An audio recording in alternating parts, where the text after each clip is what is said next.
Hello friends, welcome to దేవాంష్క diaries. ఇప్పుడు మీరు వినబోతుంది ఏ తీరం చేరిన ఈ బంధం స్టోరీలోని 7వ భాగం. యశ్వంత్కి రాహుల్ రోజీ గుర్తుకు వచ్చి భయపడి వణికిపోతూ ఉంటే విశాల్ కంగారు పడుతూ యశ్వంత్ని తన వడ్డీలోకి తీసుకొని, భయపడుకున్నానా, నేనున్నా కదా, ధైర్యంగా చెప్పు అని అడిగాడు.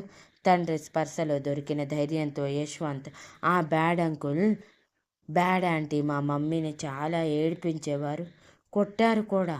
మా మమ్మీ వాళ్ళని కొట్టడానికి ట్రై చేసినా తిరిగి ఇంకా ఎక్కువగా కొట్టేవాళ్ళు. మమ్మీని ఆ బ్యాడ్ అంకుల్ టచ్ కూడా చేసేవాడు. అప్పుడు మమ్మీ చాలా ఏడ్చింది, నైట్ అంతా కూర్చుని ఏడ్చింది కూడా. అప్పటి నుంచి ఇప్పటి వరకు ఒక్కోసారి నైట్ లేచి ఏడుస్తూ ఉండేది. నేను అడిగితే డాడీ గుర్తొచ్చాడు అని చెప్పేది. నువ్వెందుకు డాడీ మా దగ్గరికి త్వరగా రాలేదు? నువ్వు త్వరగా వచ్చుంటే మమ్మీ ఏడ్చేది కాదు కదా అని తను చూసినంత వరకు చెప్పి కోపంగా అడిగాడు.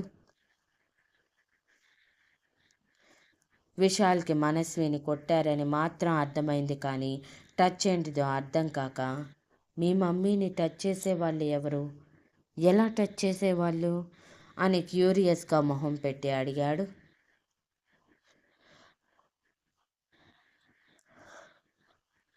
యశ్వంత్ విశాల్ శరీరం టచ్ చేస్తూ, ఇదిగో ఇక్కడ అంటూ బుగ్గ మీద, భుజం మీద, చెస్ట్ దగ్గర, నడుం మీద చేతులు పెట్టి ఇలా ఇక్కడ టచ్ చేసేవాళ్ళు మమ్మీని. పైగా అతను నా డాడీ అంటూ నన్ను తీసుకువెళ్ళటానికి కూడా చూశాడు. ఆ బ్యాడ్ అంకుల్ టచ్ చేసేటప్పుడు మమ్మీ వదిలిపెట్టమని చాలా ఏడ్చింది, కానీ వదలకుండా మమ్మీని ఇంకా ఏడిపించారు. మమ్మీ కొట్టడానికి ట్రై చేస్తే నేను మమ్మీని సేవ్ చేయటానికి వెళ్ళానని నన్ను చాలా గట్టిగా ఇక్కడ కొట్టారు అని బుగ్గ చూపించి, చాలా నొప్పి వచ్చింది తెలుసా డాడీ అని ఏడుపు మొహం పెట్టి, అప్పుడు మా ఇంటి పక్కన ఉండే ఆంటీనే మా ఇల్లు చుట్టూ ఉన్న వాళ్ళందరినీ పిలిచి ఆ బ్యాడ్ అంకుల్, బ్యాడ్ ఆంటీ నుంచి మమ్మీని విడిపించింది. లేకపోతే వాళ్ళు మమ్మీని ఎత్తుకెళ్ళిపోవాలని చూశారు, నన్ను కూడా ఎందుకు ఎత్తుకు వెళ్ళాలని చూశారు, కానీ మమ్మీని తీసుకువెళ్ళనివ్వకుండా చేసింది. ఇంతవరకు స్కూల్లో కూడా జాయిన్ చేయలేదు. ఎందుకు అని అడిగితే స్కూల్కి వెళ్తే నన్ను ఆ బ్యాడ్ అంకుల్ వాళ్ళు ఎత్తుకు వెళ్తారని చెప్పింది. అందుకే నేను స్కూల్కి వెళ్ళనని ఇంట్లోనే ఉండి మమ్మీ చెప్పవే చదువుకుంటున్నాను అని అమాయకంగా అన్నాడు. యశ్వంత్ చెప్పిన దాన్ని బట్టి మనస్వి భర్త రేప్ చేయటానికి ట్రై చేశాడని అర్థమైన విశాల్ కోపంగా పిడికిలి బిగించి మనసులో, ఇలాంటి వాళ్ళు కూడా ఉంటారా ఈ సమాజంలో? పాపం మనస్వి ఎంత బాధపడిందో ఆ టైంలో. కామందులకి ఆడవాళ్ళు ఆట బొమ్మలుగా కనిపిస్తారట్టుంది అనుకుంటూ యశ్వంత్ వైపు చూసి, మరి వాళ్ళు నిన్నెందుకు ఎత్తుకు వెళ్ళాలని చూశారు అని అడిగాడు. యశ్వంత్ ఏమో అని పెదవి విరిచి, నాకు తెలియదు, కానీ నేను పెద్దయ్యాక వాళ్ళని డిష్యూన్ చేస్తాను, మమ్మీని చాలా ఏడిపించారు అని చిన్ని పిడికిలి బిగించి పంచేసిస్తున్నట్టు చేతులు కదిలించి మొహం ఎర్రగా మార్చి అన్నాడు. యశ్వంత్ కళ్ళల్లో మనస్వి మీద ప్రేమ చూసి నవ్వుతూ, హా, నీకు తోడుగా నేను కూడా డిష్యూన్ చేస్తాను, ఇక నుంచి మమ్మీని నేను కాపాడుకుంటానులే, నువ్వు పెద్దయ్యాక కాపాడదు అని యశ్వంత్కి అర్థమయ్యేలా చెప్పి, అంటే మనస్వి ఇలా అయిపోవటానికి కారణం ఇదేనా? తన భర్త తన పట్ల అమానుషంగా ప్రవర్తించాడా? మాయ చెప్పిన అతను వాడేనా? ఆయన వాడెందుకు మనస్వి మీద రేప్ అటెంప్ట్ చేశాడు? యశ్వంత్ని ఎందుకు ఎత్తుకు వెళ్ళాలని అనుకున్నారు? అంటే అతనితో పాటు ఉన్న అమ్మాయితో రిలేషన్ పెట్టుకొని మనస్విని వదిలేశాడా? వీటన్నిటికీ ఎవరు సమాధానం చెప్తారు? మనస్విని అడిగినా చెప్పదు, ఎందుకంటే నేనన్న మాటలకి హర్ట్ అయ్యి ఉంటుంది. ఎంతైనా ఆడపిల్ల కదా. నేను కూడా నోరు అదుపులో పెట్టుకోవాల్సింది. ఎవరి గురించో ఆలోచించి మనస్విని నానా మాటలు అనేశాను. పాపం ఎంత ఫీల్ అయ్యిందో ఏమో. వచ్చాక ఒకసారి సారీ చెప్పాలి అని అనుకున్నాడు.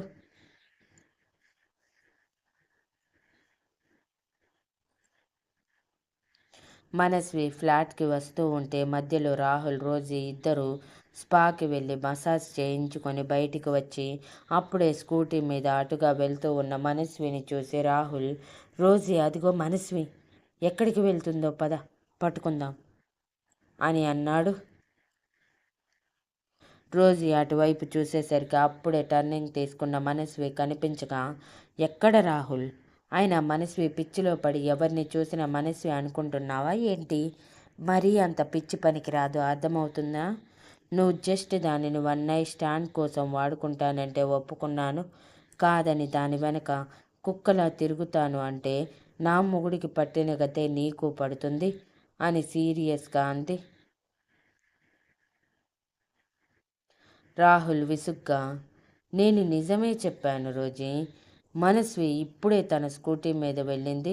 కావాలంటే రా చూపిస్తాను అంటూ తన కార్ స్టార్ట్ చేసి మనస్వి వెళ్ళిన వైపు రూట్ వెళ్ళగానే అప్పటికే మనస్వి ఆ రూట్ దాటి వెళ్ళిపోవటం వలన వాళ్ళకి ఎక్కడ కనిపించక రాహుల్ ఒకచోట కారు ఆపి ఛ అని స్టీరింగ్ మీద కొట్టి దొరికినట్లే దొరికి పారిపోయింది. చిలక, ఎన్ని రోజులు మన చేయి జారుతుందో చూస్తాను. ఒక్కసారి అది ఎక్కడ ఉందో తెలిస్తే చెప్తాను దాని పని అని కోపంగా పళ్ళు నూరుతూ అన్నాడు.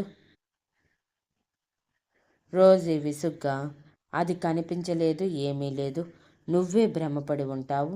దాని మీద కోరికతో కనిపించిన ప్రతి ఒక్కరూ దానిలాగే కనిపిస్తున్నట్టున్నారు నీకు.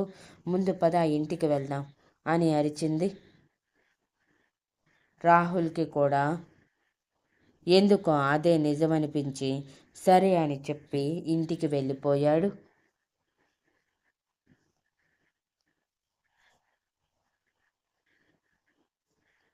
ఇవన్నీ తెలియని మనస్వి ప్రశాంతంగా అనుకున్నట్టుగానే గంట లోపలే ఇంట్లో అడుగు పెట్టగానే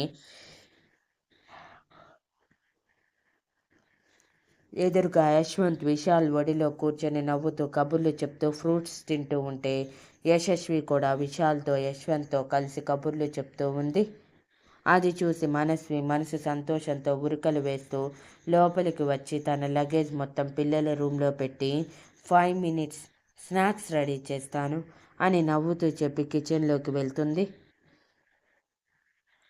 విశాల్ నవ్వుతున్న మనస్విని చూసి మనసులో, ఈ పిల్లకి ఎలా నవ్వు వస్తుంది?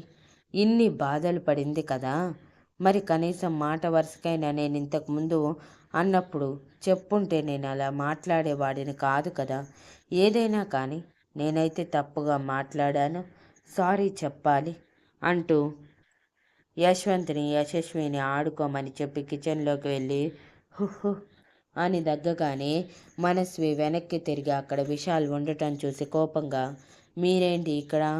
హో, కిచెన్ క్లీన్గా ఉందో లేదో చెక్ చేసుకోవటానికి వచ్చారా? అంత భయం అవసరం లేదు. మీకులాగే నాకు కూడా క్లీనింగ్ అంటే మహా ఇష్టం అని విసురుగా అంది. అది కాదు మనస్వి, అది అదేంటంటే మధ్యాహ్నం అని మాట్లాడుతూ ఉండగానే, ఓహో, ఇంకా మధ్యాహ్నం అనాల్సిన మాటలు బ్యాలెన్స్ ఉన్నాయా? ఇంకా ఏమనాలి? నేను బజారు దాన్ని నాకు నీతి జాతి ఏమీ లేదు అని అనాలా అనే కోపం బాధ లావాలా పొంగుతూ వస్తుంటే అని అరిచింది. విశాల్ కోపంగా, ఏయ్, నోటికి ఎంత వస్తే అంత అనటమేనా? నేనేం మాట్లాడాలనుకుంటున్నానో కనీసం వినవా? ఎందుకు నీలో నువ్వే నిన్ను నువ్వు తక్కువ చేసుకొని అనుకుంటావు అని అరిచి వెంటనే చిన్నగా, ఐఎమ్ సారీ, ఇంతకుముందు నిన్ను అలా అనకుండా ఉండాల్సింది. నిజంగా నాకు ఇప్పటి వరకు అమ్మాయిల మీద నమ్మకం లేదు. ఇప్పటి అమ్మాయిల మీద నమ్మకం లేదు. నా జీవితంలో జరిగిన సంఘటన వల్ల ఇలా అయిపోయాను. అందుకే నిన్ను కూడా అలాగే అనుకొని మాట తోలాను. సారీ చెప్పటానికి వస్తే ఇంత పొగరు చూపిస్తావా? పోవే, నీకింత పొగరుంటే నిన్ను అలా అనటంలో తప్పు లేదులే అని మళ్ళీ బయటికి వెళ్ళిపోతే మనస్వి ఇప్పటి వరకు షాక్తో నోరు తెరిచి విశాల్ వైపు చూస్తూ ఉన్నది కాస్త చివరి మాటకి కోపంగా పళ్ళు నూరుతూ, సారీ చెప్పటానికి వచ్చి మళ్ళీ తిట్టిపోయాడు వీడు. ఛ, సారీ చెప్పే మొహమా వీడిది అని విసురుగా అనుకుంటుంది. పిల్లలకి మ్యాగీ చేసి తీసుకువచ్చి వాళ్ళకి తినిపిస్తూ తను కూడా తింటూ ఓరగా విశాల్ వైపు చూసి అతను ఏమీ తినకుండా ల్యాప్టాప్ ముందు కూర్చోవటం చూసి పాపం అనిపించి కొంచెం మ్యాగీ బౌల్లో వేసుకొని విశాల్ దగ్గరికి వెళ్ళి తన ఎదురుగా పెట్టి, తినండి, నా కళ్ళెదురుగా ఎవరైనా ఆకలితో ఉంటే నేను చూడలేను, అందుకే తీసుకువచ్చాను. ఇది అడ్వాంటేజ్ అనుకోకండి. నేను అలాంటి దాన్ని కాదు. మీకు చెప్పినా మీరు నమ్మరు అని తెలుసు, కానీ పదే పదే మీరు అలా అంటుంటే నా మనసుకి బాధగా ఉండి అరిచాను. సారీ నేను మిమ్మల్ని అరిచినందుకు అని చెప్పి బయటికి వెళ్ళిపోతుంది. విశాల్ విస్మయంగా వెళ్తున్న మనస్వి వైపు చూసి, ఇదేంటి, సారీ చెప్పాల్సింది నేను, కానీ ఈ పిల్లేంటి రివర్స్లో నాకు సారీ చెప్పి ఆకలి గురించి ఆలోచించి మ్యాగీ ఇచ్చి వెళ్ళింది అనుకుంటూ ఆ మ్యాగీ బాల్ వైపు చూసి దాని వాసన రమ్మని నన్ను తినమని పిలుస్తూ ఉంటే తినాలి అనిపించకపోయినా స్మెల్కి టెంప్ట్ అయిపోయి అది తీసుకొని ఒక స్పూన్ నోట్లో పెట్టుకొని టేస్ట్ చేసి, వావ్ సూపర్, ఏ మాటకు ఆ మాట చెప్పుకోవాలి, దీని చేతిలో ఏదో మహత్యం ఉంది, మ్యాగీ చేసిన ఇంత టేస్టీగా ఉంది అంటే ఇక వంట ఏ రేంజ్లో చేస్తుందో, అందుకే మధ్యాహ్నం ఆ మాయ ఉన్నది మొత్తం ఊడ్ చేసినట్టుంది, నేను ఇంతవరకు ఇంత టేస్టీ ఫుడ్ తినలేదు అనుకుంటూ లొట్టలేసుకుంటూ మరి తిని మొహం తిప్పేస్తాడు.